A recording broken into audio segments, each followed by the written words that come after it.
matapos ang meeting nila ay dumiretso si Apollo sa opisina ni Ivory. Hindi niya nagustuhan ang naging ugali ni Ivory sa meeting nila. Hindi na siya kumatok sa pintuan at dire-diretso lang siyang pumasok. Napairap naman si Ivory nang makita niya si Apollo. "What's your problem, Ivory? She's just asking you."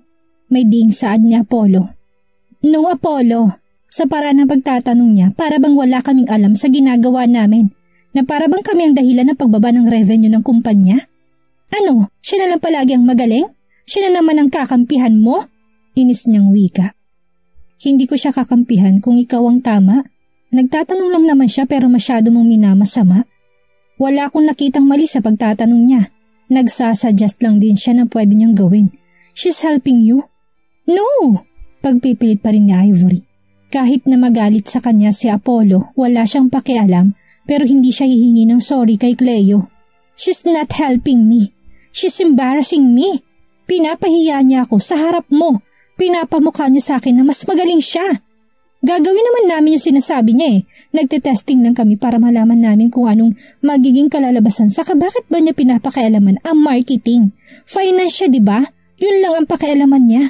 Magkatrabaho kayo, Ivory, kaya kailangan mo siyang pakisamahan. Malumanay na saad ni Apollo, pero inilingan siya ni Ivory. Hindi ko siya pakikisamahan. Alam kong galawan niya. She chose to work here to seduce you. Para bawiin ka at hindi ako papayag doon. Hindi ka niya makukuha sa akin. Hindi alam ni Apollo kung paano pa ba niya pakikiusapan si Ivory. Ang gusto lang naman niya ay magkasundo sila ni Cleo, lalo na at nasa isang kumpanya sila. Baka madamay pang kumpanya sa pag-aaway nilang dalawa. Ano bang gusto mong gawin ko para lang pakisamahan mo siya ng maayos? Napatitig si Ivory kay Apollo. Ibibigay ba ni Apollo kapag ba sinabi niya kung ano ang gusto niya para pakisamahan niya si Cleo? Ibibigay mo ba sa akin kapag sinabi ko? Paninigurado ni Ivory. Tell me and let's see if I can give it to you. Saad naman ni Apollo. Ngumisi si Ivory. Pakasalan mo na ako at kahit na anong gusto mo na gawin ko, gagawin ko. Gusto mong pakasamahan ko si Cleo? Gusto mong maging mabait ako sa kanya? Kahit na ako pang gawin niyang sekretary o utusan niya, just marry me, Apollo. Diretsong saad ni Ivory.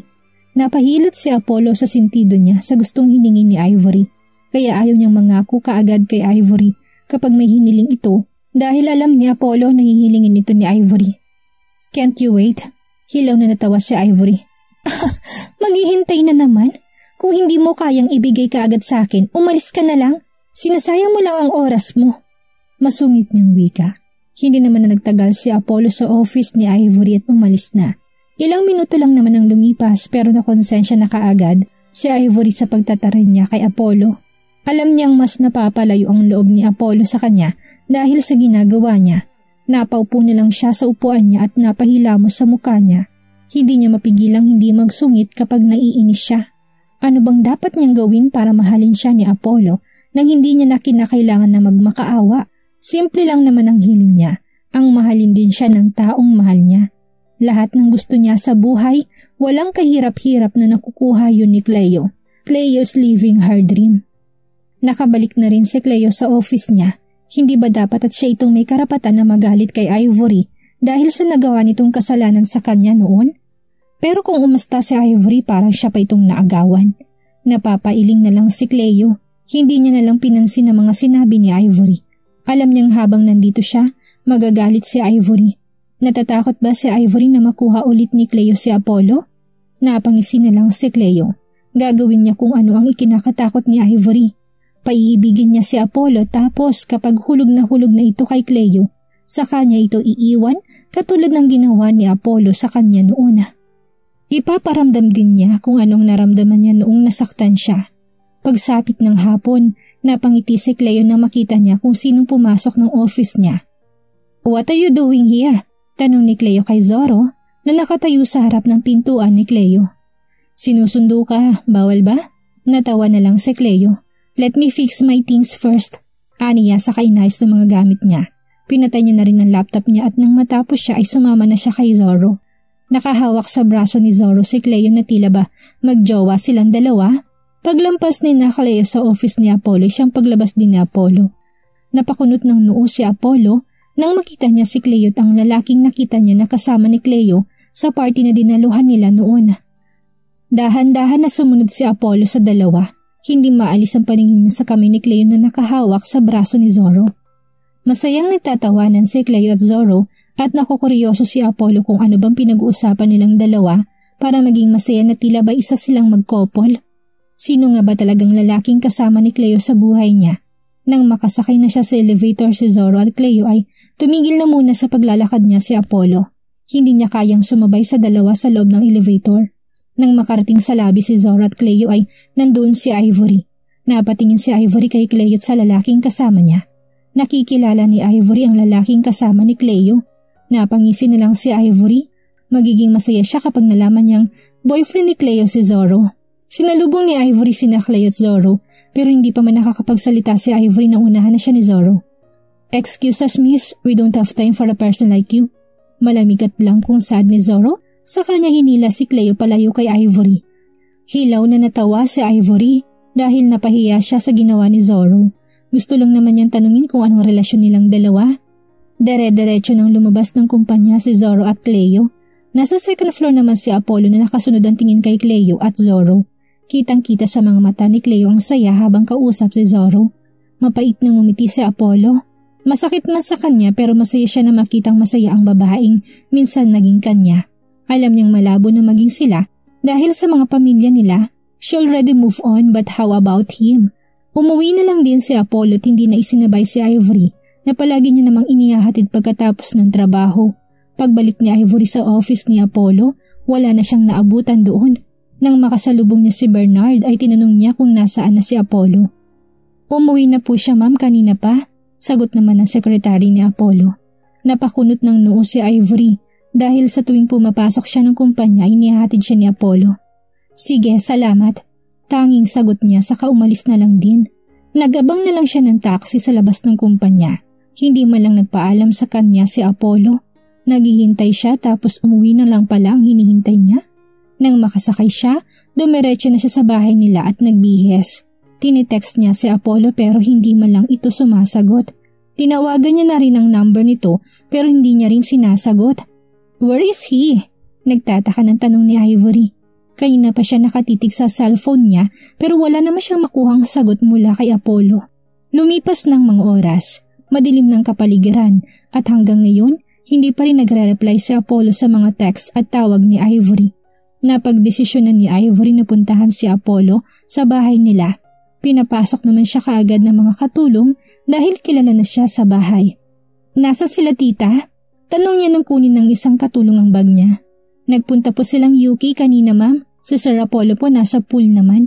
Saad ng katulong. Dumiretso na si Ivory sa swimming pool at malayo pa lang ay kita na niya na si Apollo na nakatalikod sa kanya. Inilibot ni Ivory ang paningin niya sa paligid ni Apollo. May mga alak sa table at nagkalat na mga chichirya. Hindi naman ganito si Apollo dati. Hindi siya lasinggero at hindi siya nakakarami ng inom ng alak. Kung iinom man siya, isang tagay lang. May problema ba siya ngayon? "Apollo!" Tawag niya rito. Bahagya lang siyang nilingon ni Apollo pero binalik din niya kaagad ang paningin niya sa direksyong tinitingnan niya.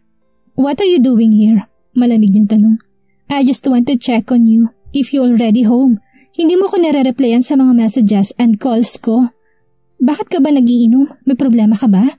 Hindi ka naman ganito dati ah. Is there something happened? Please tell me." Nag-aalalang saad ni Ivory.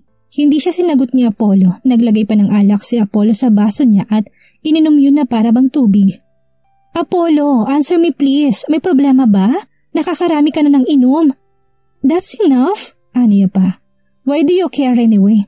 "Because I'm your fiancé." Hilaw namang natawa si Apollo. "Fiancé?" Ulit pa niya sa isipan niya at napapailing na lang. Rinig ni Ivory ang pagbuntong hininga ni Apollo. Nilapitan ni Ivory si Apollo at inagaw ang hawak-hawak niyang baso. "What are you doing?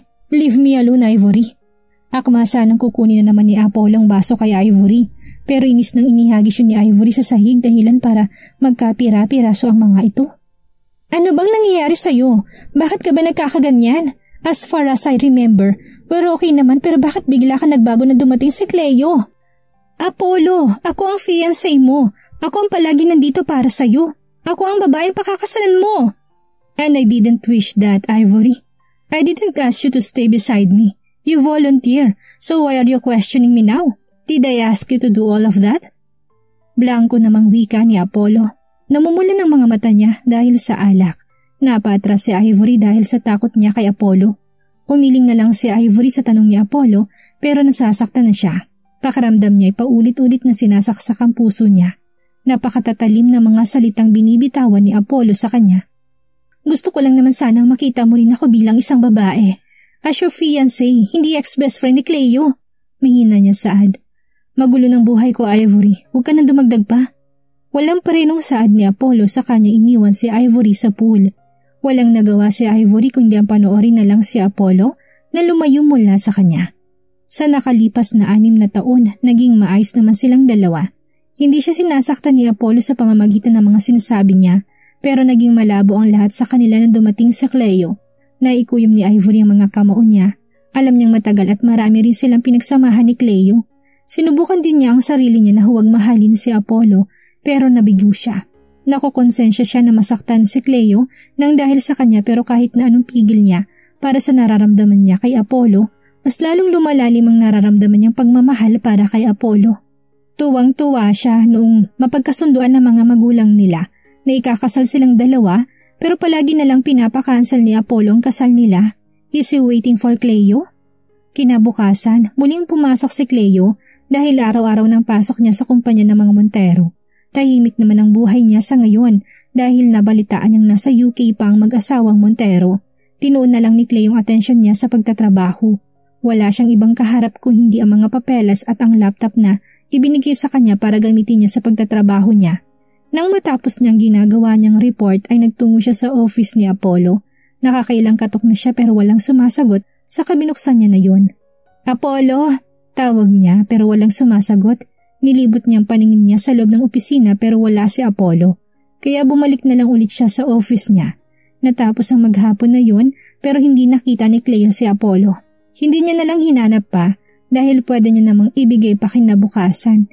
Nagtataka rin si Ivory kung bakit hindi pumasok si Apollo kaya pinuntahan niya ito sa bahay nila. Wala namang ibang tao doon kung hindi ang mga katulong nila. San po pumunta si Apollo? Maghapon kasi siyang hindi pumunta ng kumpanya. Saad niya kaagad sa mga katulong. Ma'am, umalis po kasi si Sir Apollo kaninang madaling araw. May dala po siyang bag na mga damit po yata niya. Hindi niya naman po sinabi sa amin kung saan siya pupunta. Ang sabi niya lang po, mawawala siya ng ilang araw. Sagot ng isang katulong. Nagtataka naman si Ivory kung saan naman sana pupunta si Apollo. Alam ni Ivory ang lahat ng schedule ni Apollo dahil inaalam niya yun kay Bernard. Kaya saan siya pupunta? Wala naman sa schedule niya na may appointment siya sa ibang bansa. Umalis din kaagad si Ivory. Kinabukasan ay bumalik siya ng kumpanya. Bernard! Tawag ni Ivory kay Bernard nang makita niya to. Hinarap naman ni Bernard si Ivory. Alam mo ba kung saan nagpunta si Apollo? Kahapon pa siya hindi pumapasok. Tanong niya dahil kung meron mang nakakaalam ng schedule ni Apollo, si Bernard yun. Pasensya na ma'am, pero maging ako kasi hindi ko alam kung saan nagpunta si Sir. Hindi naman po siya nagsabi sa akin kung may pupuntahan ba siya. Sagot ni Bernard. Walang nakakaalam kung nasaan si Apollo. Kaya mas lalo nag-aalala si Ivory. Tinawagan mo ba? Wala ba siyang mga appointments ngayon? Pinakancel po niya lahat ng mga meetings niya ngayong linggo. Hindi alam ni Ivory kung saan hahanapin si Apollo dahil ngayon lang naman ito nawala. Wala man lang paalam kahit na kanino. Tinatawagan niya rin ang cellphone ni Apollo pero cannot be reached siya. Siya nga pala po ma'am, may meeting po tayo ngayon sa conference room po ng department niyo. 30 minutes pa naman po. Pahabol ni Bernard bago niya iniwan si Ivory. Napapahilot na lang si Ivory sa noon niya. Saan ba niya hahanapin si Apollo? Saan ba siya pumunta para ipakancel pa niya lahat ng mga meetings niya ngayong linggo? Samantala naman ay abala si Cleo sa mga trabaho niya. Ibigay mo sa akin lahat ng mga reports for the last 6 months. Utos niya sa sekretary niya. Si Carlene ang palaging umatan ng mga meetings noon sa board habang nasa England si Cleo. Yes ma'am, sagot niya. Paglabas ni Carlene ay siyang pagpasok naman ni Bernard. Excuse me ma'am, we have a meeting now sa conference room ng marketing department. Wika niya. Nandyan na ba si Apollo? Tanong niya dahil yung report na ginawa niya kahapon ay hindi pa niya naibibigay. Hindi pa po bumabalik si Sir Apollo? Saad naman ni Bernard. Napatango na lang si Cleo. Sige, susunod na ako. Wika niya na lang na ikinatango ni Bernard saka umalis. Niready ni Cleo ang ilang mga papeles in case lang na maisama yun sa meeting nila. Nakalimutan pala niyang itanong kung ano bang pagmimitingan nila ngayon. Tinignan ni Cleo yung oras at nagtungo na siya ng conference room. Mukhang kumpleto naman na silang lahat maliban kay Apollo na hindi pa rin pumapasok ng kumpanya. Nagtataka tuloy si Cleo kung bakit hindi pa rin ito pumapasok. Mabilis lang naman tong pagmimitingan natin. Lahat na nasa marketing department ay magpapasa ng mga kanya-kanya nilang sample ng flyers for advertisement. Tapos mamimili na lang si Sir pagdating niya. Tapos may pinapabisita silang rancho na pagmamayari ng mga Montero. Kakamustahin lang siya dahil nung nakarang taon pa huling nabisita ang rancho. Malawak din kasi ang taniman nila ng mangga doon at iba pang mga prutas at gulay. Hindi pa rin kasi sila nakakapagbigay ng reports. We are trying to call ng mga staff doon pero mukhang wala pang nakakalabas dahil walang signal sa lugar. We need a volunteer to go there. Saad ni Bernard. Tahimik lang naman si Cleo habang nilalarong ballpen sa mga daliri niya dahil wala naman siyang alam sa sinasabi ni Bernard. Nakangisi namang nakatingin si Ivory kay Cleo. Kung si Cleo yung magpunta doon sa rancho, paniguradong ilang araw siyang mawawala. Bakit hindi na lang si Cleo yung ipadala doon? Suggestion ni Ivory. Gulat naman tinuro ni Cleo ang sarili niya. Ako? Bakit hindi na lang ikaw? Turo naman ni Cleo kay Ivory. Umayos ng upo si Ivory, tinarap niya si Cleo. Anong alam ko sa mga kabayo? Hindi ba't sa finance ka? Anong gusto mong gawin ko doon? I-promote ko mga kabayo? Report ng sales nilang kukunin mo doon. Sarkastikong saad ni Ivory. Tiningnan ni Cleo yung mga kasama niya sa loob ng conference room at mukhang walang may gustong pumunta sa rancho. Nakatingin na rin si Bernard kay Cleo kaya hilaw na natawa si Cleo. Matalim ang tingin ni Cleo kay Ivory. Hindi pa man natatapos ang meeting pero umalis na si Ivory dahil wala siyang interes na pumunta sa rancho. Napapahilot na lang si Cleo ng sentido niya. How many days do I need to stay there? Tanong ni Cleo kay Bernard. 2 days ma'am. Napabuntong hininga na lang si Cleo dahil wala na yata siyang magagawa kung hindi ang pumunta doon. Isla pong kinaroroonan ng rancho ng mga Montero. Yung buong isla po na yun ay pagmamayari lang ng mga Montero kaya tatawid po kayo ng dagat. 7 hours po ang layo ng isla mula sa kapatagan. Wika ni Bernard. Bale 3 araw siyang mawawala dahil halos maghapon ang biyahe niya para makarating sa isla. Kailan ang alis? Walang ganang tanong ni Cleo. Maiiwan niyang anak niya na mag-isa sa kwarto. Malaki naman ang anak niya at pwede nang iwan pero hindi niya kasi ito iniiwan ng ilang araw. Bukas po ng umaga para makarating po kayo sa isla after lunch. Ako po maghahatid sa inyo sa daungan. Hindi na umimik si Cleo at lumabas na ng conference room. Nang makalabas siya ay nakita niyang nakangisi sa kanya si Ivory. Mabuti na rin yun. Para naman kahit ilang araw lang hindi ko makita ang pagmumukha mo. Nakangising saad ni Ivory na tila ba nanalo siya ngayong araw. Don't worry, we're mutual.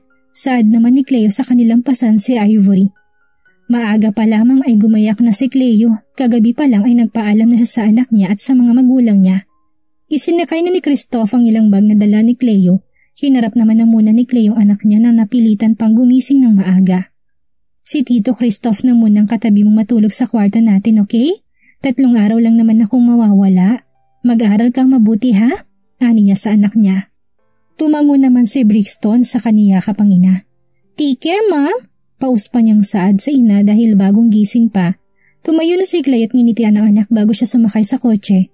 Mabilis lang naman ang 3 araw. Inihatid na ni Bernard si Cleo sa daungan. Ilang oras din ang biyahe nila patungo doon. Tahimik lang naman si Cleo. Mas mabuti na rin sigurong pumayag siya na bisitahin ng rancho para naman hindi masyadong magduda sa kanya mga Montero sa pananatili niya sa loob ng opisina. Pagkalipas ng ilang oras ay nakarating na rin sila sa daungan. Binabaran ni Bernard ang mga gamit ni Cleo saka sila naglakad dahil hindi naman na pwedeng ipasok ang kotse.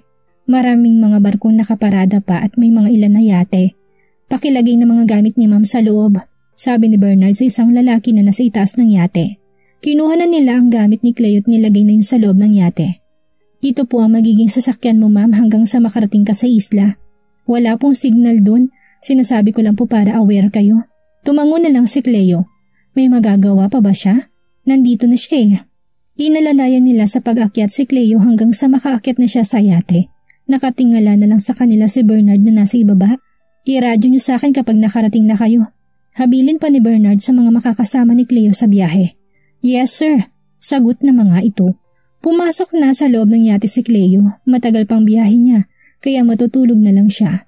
Maganda sanang pagmasdan ng karagatan, kaso masyadong mainit kaya sa loob na lang siya. Umalis din kaagad ang yate na sinasakyan niya at dahil hindi pa naman masakit ang sikat ng araw, ay lumabas siya sa kwarto ng yate. Tumambay na muna siya sa railings at dinama ang mainit na hangin ng dagat.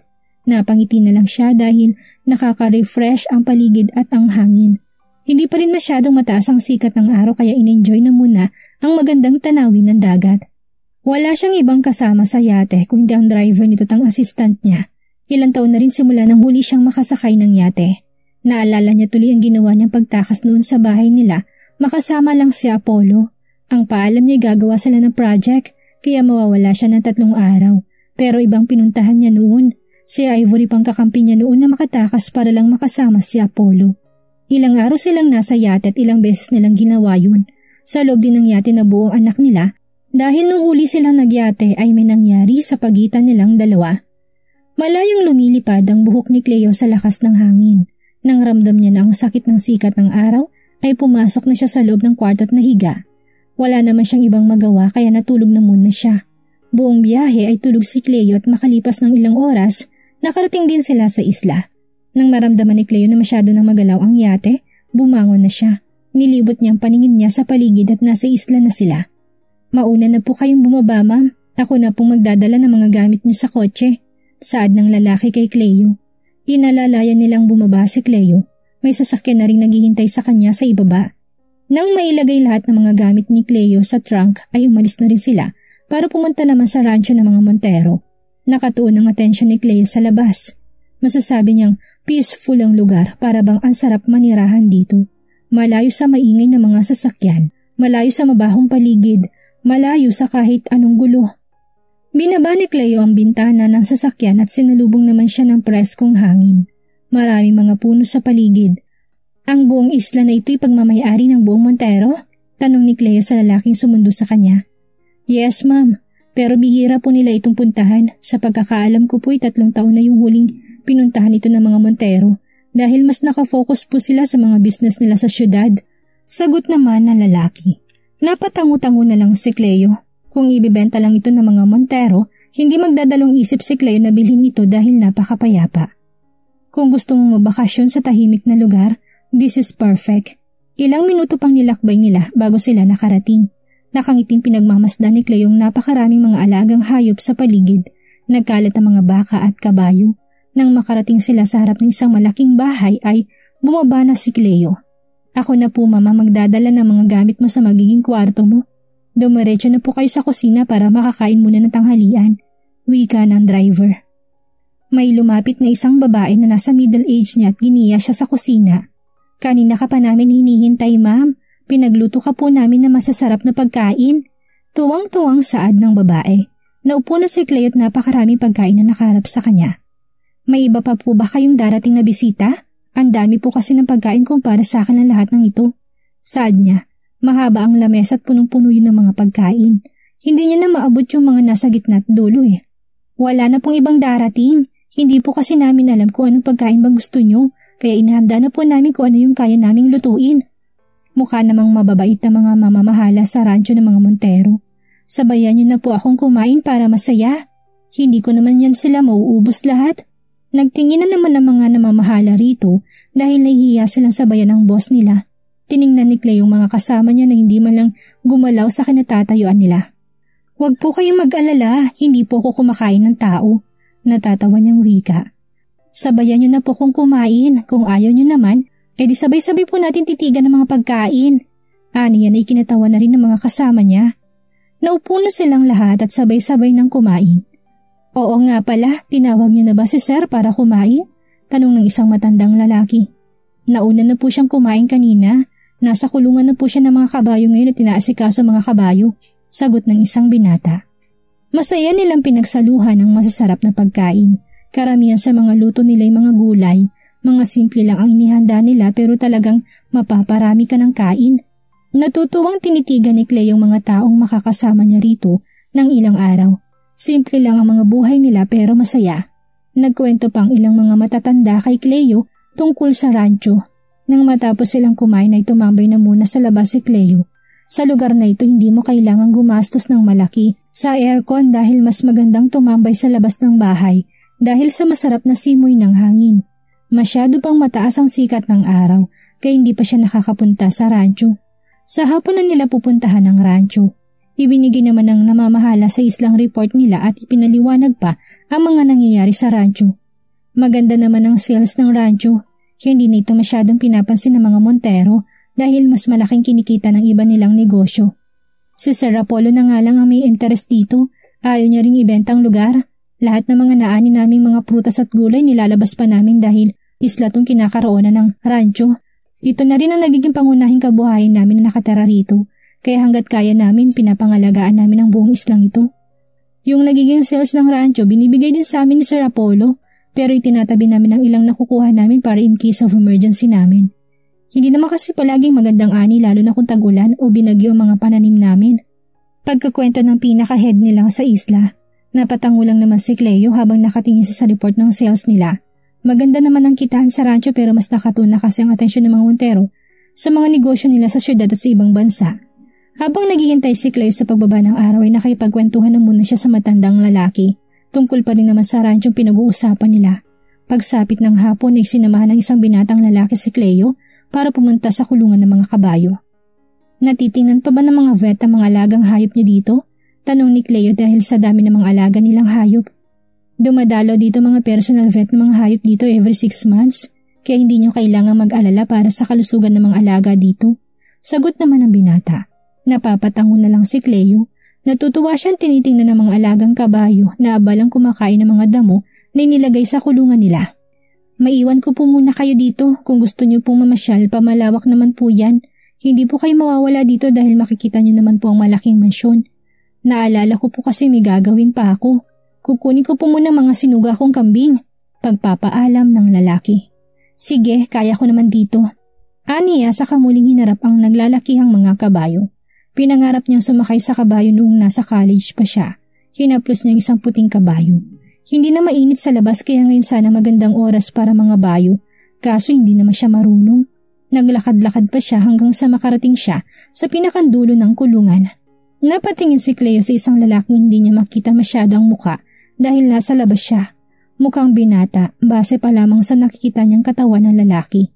Dahan-dahan ang lumapit si Cleo sa lalaki naglalagay ng mga damo sa isang kabayong nakatali sa isang puno. Nakita ni Cleo yung mga kabayo sa loob ng kulungan pero ibang-ibang kabayo nakatali dito sa labas. Napakaganda niyang kabayo. Kung isasali mo siguro ito sa pabilisan sa pagtakbo, may tsansa na manalo siya dahil sa tangkad at laki ng mga katawan niya. Is this your horse? It's so beautiful. Namamangha niyang saad. Hindi niya na binigyan ng pansin ng lalaking nagpapakain sa kabayo dahil tila ba napako ng mga mata niya sa napakagandang kabayo. Hinaplos na Cleo yung uso ng kabayo at napapangiti na lang siya dahil hindi malang gumagalaw ang kabayo. Can I ride this? Wika ni Cleo sa katinignan ng lalaki pero dahan-dahan ang nawala ang mga ngiti niya nang makita niya kung sino nakatitig sa kanya. Apollo? May hina niya saad. Blanko lang ang mga mata ni Apollo na nagtatakang nakatingin kay Cleo. What is she doing here?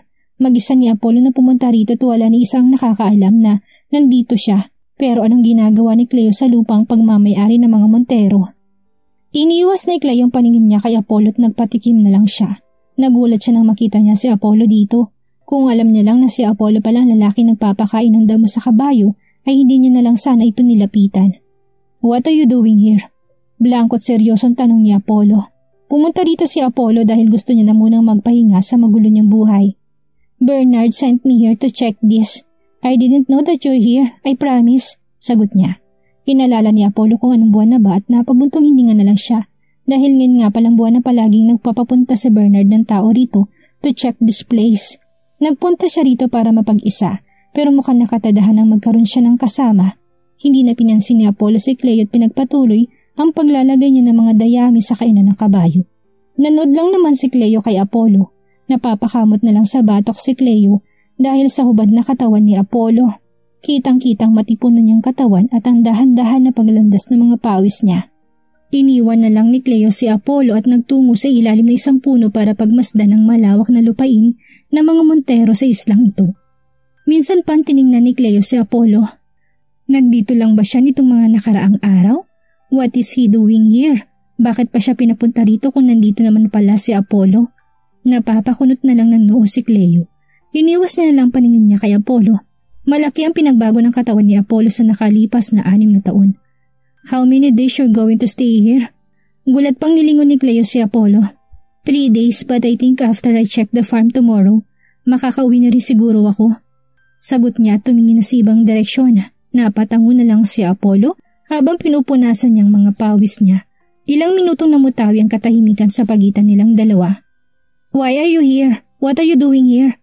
Pangbabasag ni Cleo sa katahimikan nilang dalawa. Naupo naman na muna si Apollo sa gilid ng puno at sinandalang likod niya dito. I just want to be alone. I want to rest. I'm tired pero hindi ako makakapagpahinga kahit sa sarili kong tahanan. Nilingon ni Cleo si Apollo. Hindi niya alam pero bakit bigla siyang nakaramdam ng awa para sa kanya. Mararamdaman mo talaga sa tinig niya na pagod na siya, na parang wala man lang siyang pahinga. Iniwas ni Cleo yung paningin niya kay Apollo. Ito na bang sinasabi ng kanyang ama? Masyadong malambot ang puso niya. Pinilig ni Cleo yung ulo niya. Malaki ang kasalanan ni Apollo sa kanya kaya hindi siya makakaramdam ng awa para rito. Balak niyang saktan si Ivory at Apollo, di ba? Ito na pagkakataon niya. Kapag naging mabait siya kay Apollo habang nandito sila, posible bang maging malapit ang loob ni Apollo sa kanya? Kapag nalaman naman ni Ivory na magkasama sila sa isang lugar, paniguradong magwawala yun sa sobrang galit. Napangisin na lang si Cleo. Naupo na rin si Cleo sa tabi ni Apollo at sabay nilang pinagmasdan ng papalubog na araw. You're tired? For what? Tired in work? Honest ni Cleo. Umiling naman si Apollo dahil hindi niya alam kung saan ba siya napapagod. Pakaramdam niya nag-iisa siya. Minsan ay nawawalan siya ng ganang mabuhay. Ang gulo-gulo ng buhay niya. Kailan ba nung huli niyang naramdaman ng tunay na kasiyahan? Noong panahon pang magkasama sila ni Cleo. Mapait na napangiti sa sarili niya si Apollo. Tired of everything. Tipid na sagot ni Apollo. Palihim na tinitingnan ni Cleo si Apollo. Marami siyang gustong itanong na hanggang ngayon, dala-dala pa rin ang puso niya. Bakit siya niloko ni Apollo? Bakit sila magkasama ni Ivory nung araw na nahuli niya silang dalawa? Matagal na ba nila siyang niloloko? Gusto niyang malaman ng lahat pero para saan pa nga ba? Hindi rin naman magiging sila sa huli dahil sa mga pamilya nila. Muling umiling si Cleo. Bakit niya ba iniisip na magkakaayos pa silang dalawa ni Apollo? Naikuyom ni Cleo yung kamao niya nang maalala niya ang pagtatangkang pagpatay sa kanya. Hindi itong panahon para unahin niya tungkol sa nararamdaman niya, tungkol sa nangyari sa kanila ni Apollo. Kailangan niyang unahin ang kaligtasan ng anak niya. It's okay to be tired sometimes. It's okay to be alone. It's okay to rest and relax. It's okay to be sad. I believe that after of the dark, there's a light. Pagpapatuloy ni Apollo sa sasabihin ni Cleo. Napangiti na lang si Apollo dahil college pa lang sila noon ay ito ng paniniwala ni Cleo sa tuwing nakakaramdam siya ng lungkot. Napangiti na lang din si Cleo. Kailangang mahulog sa kanya si Apollo para kung sakali mang simulan niya ng plano niya para sa mga Montero, hindi maghihinala sa kanya si Apollo. Muling namutawi ang katahimikan sa kanilang dalawa. Pinagmasdan nilang kulay kahel ng araw. Habang nakatingala si Cleo, nakatitig naman sa kanya si Apollo. He wondered if Cleo is still mad of him. Of course she is. Sagot lang din na Apollo sa sarili niyang tanong. Napahugot ng malalim na buntong hininga si Apollo. Gusto niyang buksan ang tungkol sa nangyari sa kanilang dalawa ni Cleo noon pero wala siyang lakas na loob. Para saan pa nga ba para ipaliwanag niyang lahat? Kahit na malaman ni Cleo yung tunay niyang dahilan kung bakit siya nagloko wala pa ring magbabago at hindi na maayos pang nasira nilang relasyon.